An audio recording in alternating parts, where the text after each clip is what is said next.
Hello, it's Billy from Santi Samples. This is a big one. Today we are looking at the all-new Screamin Blues Collection, a definitive virtual sound of the blues. From rip-roaring blues harp to deeply nuanced and characterful slide and picked resonator guitars, Hammond organ, upright and electric basses, and a drum kit, this library houses everything you need to create inspired and authentic blues tracks in the virtual world.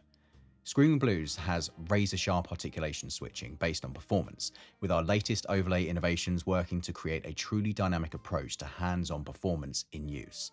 The resulting realism is outstanding. You will find yourself immersed in playing this library and inspired to create your own musical magic with it right out of the box. With up to 9 articulations, instrument dependent, and additional special performance effects as well, the level of realism and characterful nuance is unparalleled in this collection. The demos and contextual deep dives speak for themselves, so do check them out if you've not yet experienced the end result of the fun you can have with this library. Let's dive into the blues harp first and start by having a play of this instrument in its most fluid format, Performance Mode 1.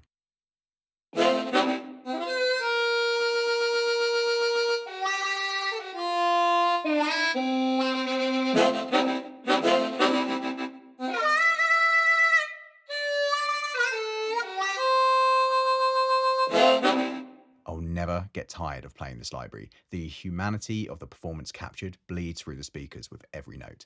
Coupled with the velocity-driven articulation switching, it is as close as you'll get to having the harp in your hands and the proficiency to play it.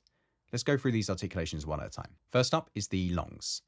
Even in this simple bread and butter articulation, there is so much humanity and nuance. You can access very soft longs to quite aggressive longs with hard attacks, all performed live.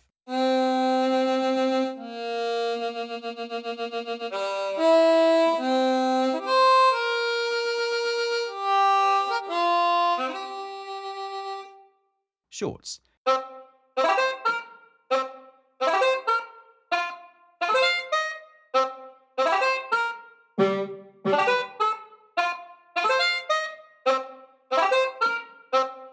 Very short and sharp, great for punchy, quick movements.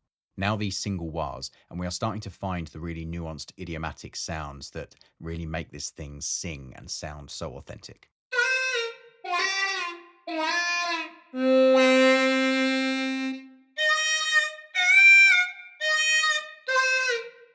Now the double wahs.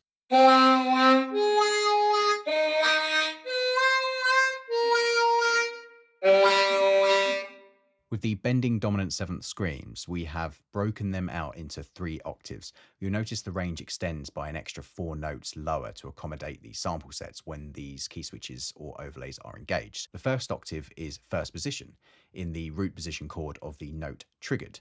The second octave is the second position, which is basically a rootless dominant 7th chord starting from the second note of the chord. And finally, the third position is the upper 3 notes, including a 9th extension. So you can sound minor out of context, but with a bass playing the root, it will give that feeling of a dominant 9th chord.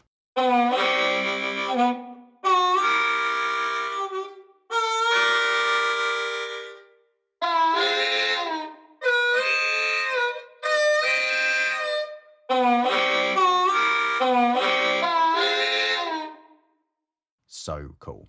Now the same, but with double scream bend performance.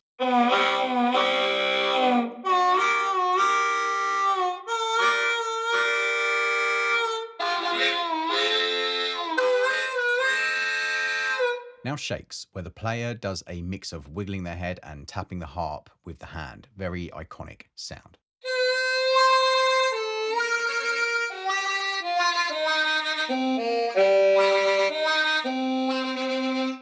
Onto slurs.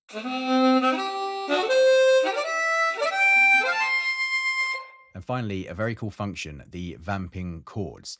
These are performed live root position chords of various key harps, giving us the ability to tap into the classic chord in between single line phrases, especially when the real player might be taking a breath, as this is a common time to include a chord to not let the breath go to waste on the draw.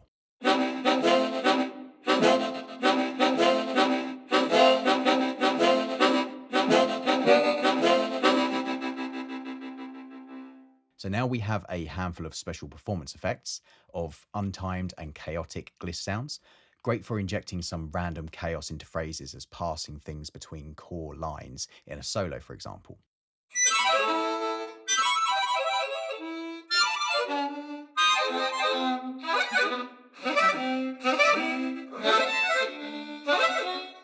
Let's take a quick tour of the overall interface. So the central area that we have been using already is the performance view. Here you can set all of the performance parameters. If you want to work in the old style key switching method, as we have been for the last bit of the demoing, ensure you are set into key switching mode, and then each articulation will turn on and off one at a time. The key switches on your piano will also work to turn them on only with no velocity sensitivity. However, if we click over to overlay mode, we can now select multiple articulations at once.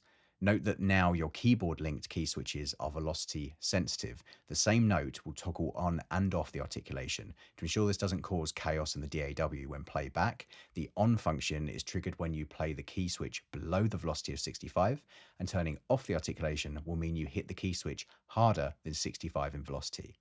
A very useful functionality that cuts down on the number of key switches needed in the overlay mode. Once you have selected your articulations, it's time to set the thresholds in which they will play back. The newest version of this unique overlay system we're developing has been grouped into chunks of 15 in velocity jumps to allow for 8 unique windows of opportunity to trigger sounds. A much more ergonomic way to handle this than a slider, and something we will be rolling out in the other libraries making use of this system. If you just want to get started with the overlaying system, then choosing one of our pre-baked performance modes is the way to go. These can be adjusted once chosen, but are the perfect starting point to get in and playing straight away. Okay, moving on, there are 2 outer wings found on all of the instruments that require the functionality on these wings. On the right-hand side is the mic purging function, where you can turn off entire mix positions to economize on your computer's RAM where needed. On the left is the standard Insanity Samples true legato functionality, with adapted modes for velocity and speed-based legato adjusting, as well as both fixed, fast, and slow variations. Note that the slow slurred element of the legato is generally linked to the longs articulation, as the shorter and more nuanced bending, screaming style articulations lend themselves better to instant transitions, so will always default to fast transitions to better emulate reality. Onto the mixer page, where you can control levels of the mic and amp signals on offer. On instruments where mechanical release triggers or legatos are present, you will also have sliders for controlling their volumes too. We will look at the drum kits mixer page separately later on, as this is more detailed and complex with many mics and purging functions in this window. For now, let's move on. The effects view page on all of the instruments is a series of post effects with stereo modeling along with a simple delay and convolution reverb, a familiar setup to the Insanity Samples initiated. The organ has an additional distortion built into. Okay, let's move on to other instruments, just taking a listen to the articulations now, as we've explored the GUI functionality for most part with the Harp. So slide resonator guitar now. One further thing to mention here is on the guitar libraries there are special mechanical release triggers. The sound of fingers squeaking on the strings, for example, a crucial element to making these instruments sound hyper-realistic. These can also be turned off or on and volume adjusted to taste.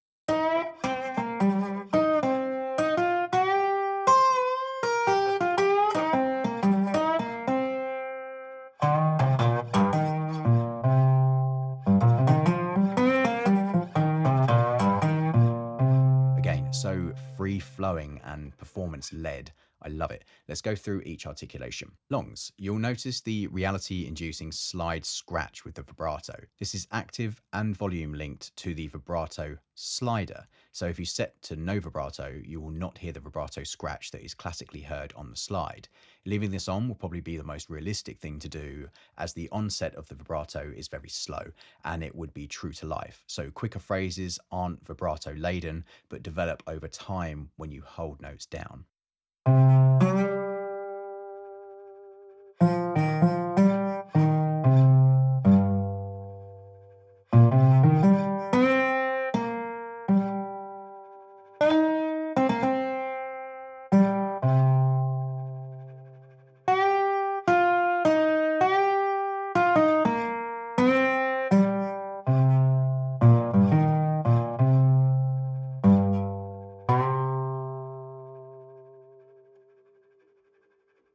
So cool. You can also hear the mechanical release triggers at work, creating true to life squeaks as you release all notes. This can be turned off with the mechanical release button or dialed up or down via the mix window. Onto Mikado.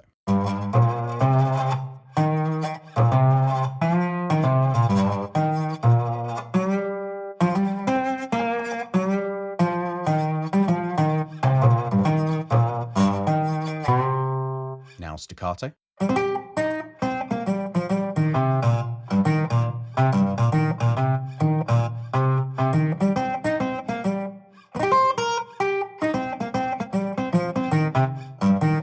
The slides.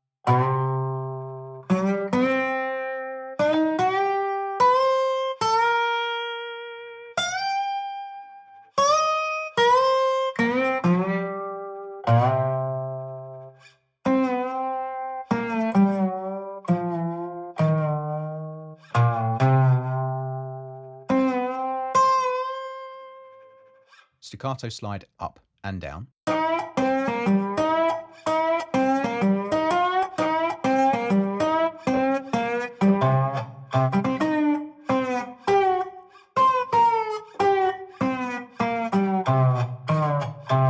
And finally, the chords. There are 3 variations here. The lowest octave starting from the low E of the range is a single stroke. The second octave is a double slide into the chord, with the third being a live vibrato sound on the chord.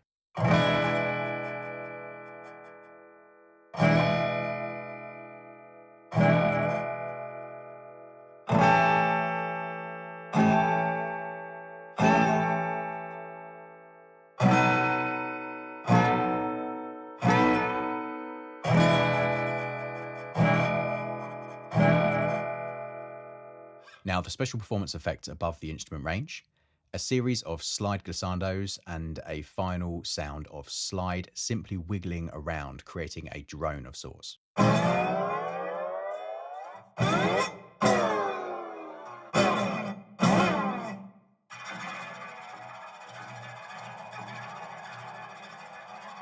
Okay, onto the picked guitar. We'll whistle stop tour this as it's very similar in setup to the slide, just with a plectrum.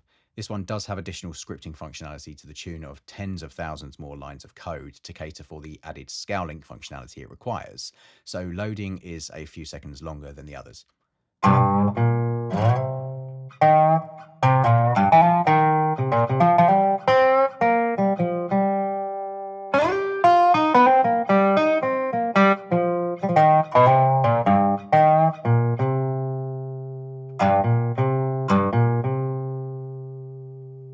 So expressive, and with the performance modes and overlay thresholds, as with all the others, so playable.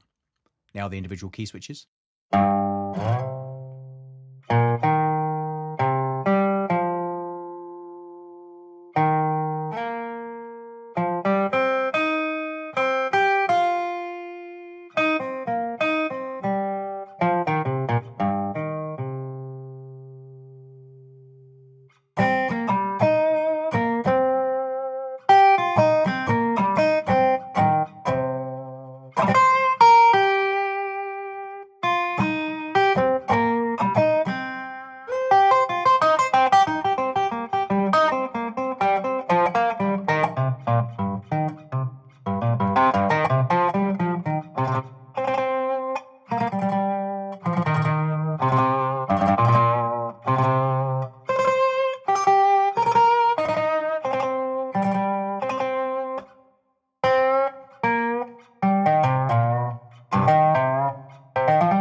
Finally, the chord mode, which is a very cool function. Live performed power chords and sixth chords, perfect for setting up that heavy guitar blues groove.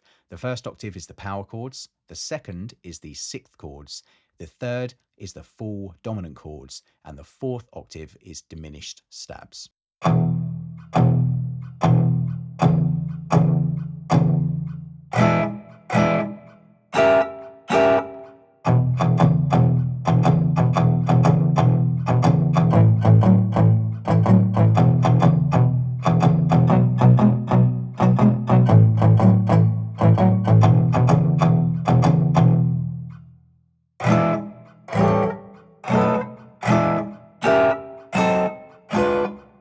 Very cool sound. Finally, the specific performance effects.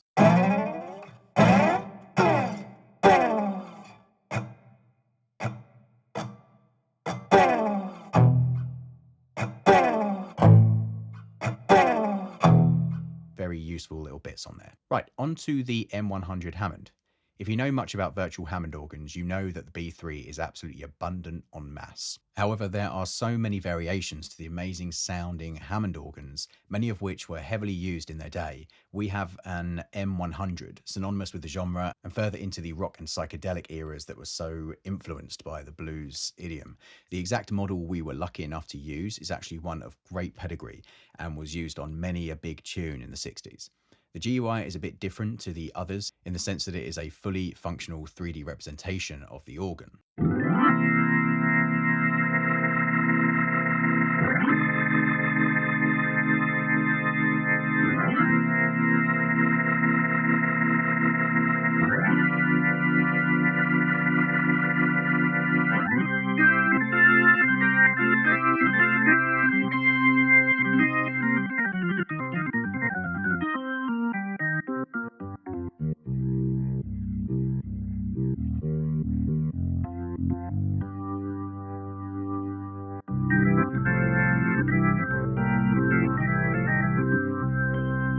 Sounds so great right out of the box. However, if you want to make this your own, you have a world of possibilities, from using the official Hammond presets, all recorded live and individually, or switch into drawbar mode, where all of the pool drawbars become available for use. Let's check out a couple of presets.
And now the drawbars.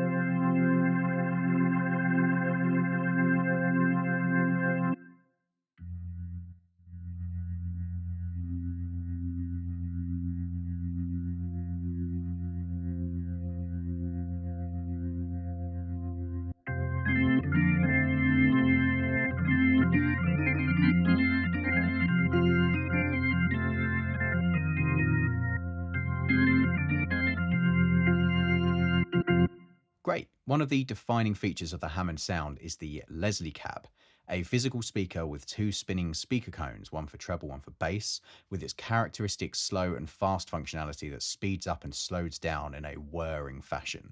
This is linked to your mod wheel by default, but can be reassigned by right-clicking to any control you wish. Note that if the mod wheel goes all the way to 0, it will turn the cabinet off, which isn't ideal in the flow of the sound, so keep the mod wheel between halfway and full, which is the same as slow to fast, the iconic true to life use case.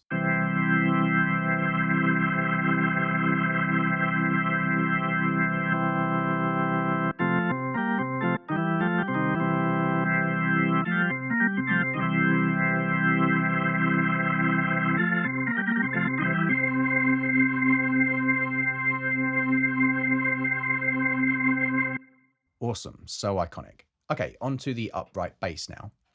I love this instrument, especially the work we did with the low E note. We sampled it to death, from the very quiet and subtle to fully buzzing and noisy snaps. A very cool addition to the sets. Let's take a listen.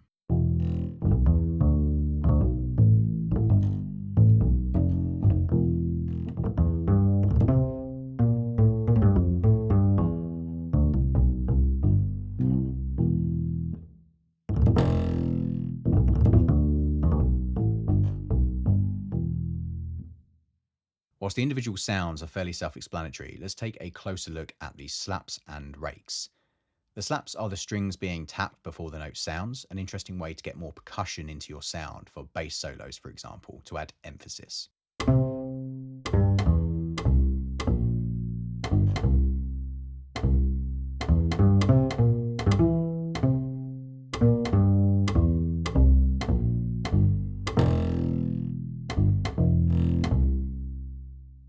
Rakes are the sound of the player raking their hand across deadened strings before playing the triggered note. A very cool sound when used in conjunction with very low notes.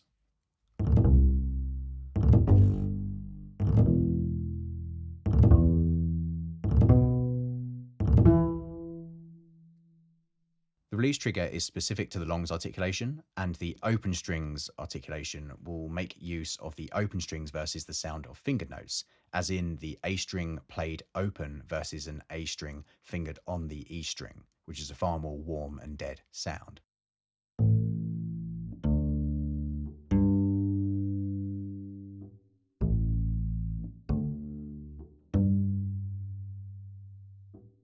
This alone adds so much realism to the performance of the double bass. Finally, there are more specific performance effects above the natural range.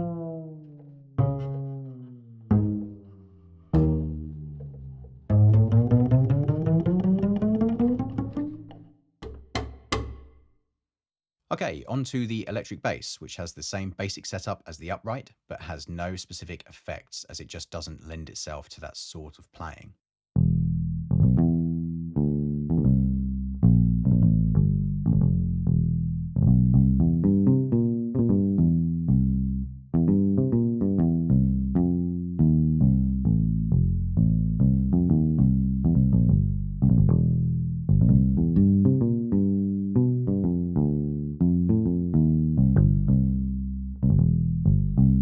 Lovely and very punchy, good for cutting through the mix in a more modern blues setting. Okay, onto the drums, a simple instrument whose power comes from the sheer level of detailed recordings.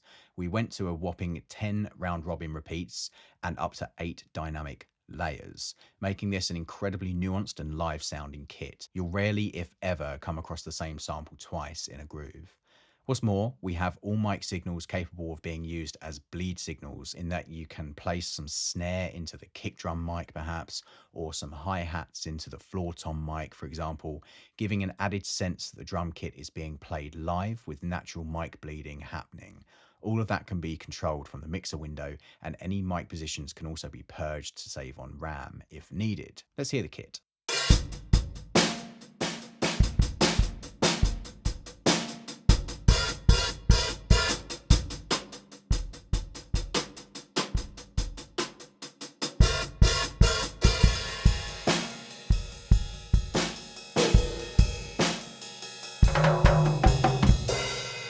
Awesome sound and deeply detailed. On the performance view, there are all of the assigned notes with the capability to change any of the drums to any note you wish. A very flexible and powerful tool when wanting a specific drum to be triggered by a specific MIDI note, be it from a V drum kit or a MIDI controller where you want to be able to use your own performance style and move the notes around on the actual keyboard.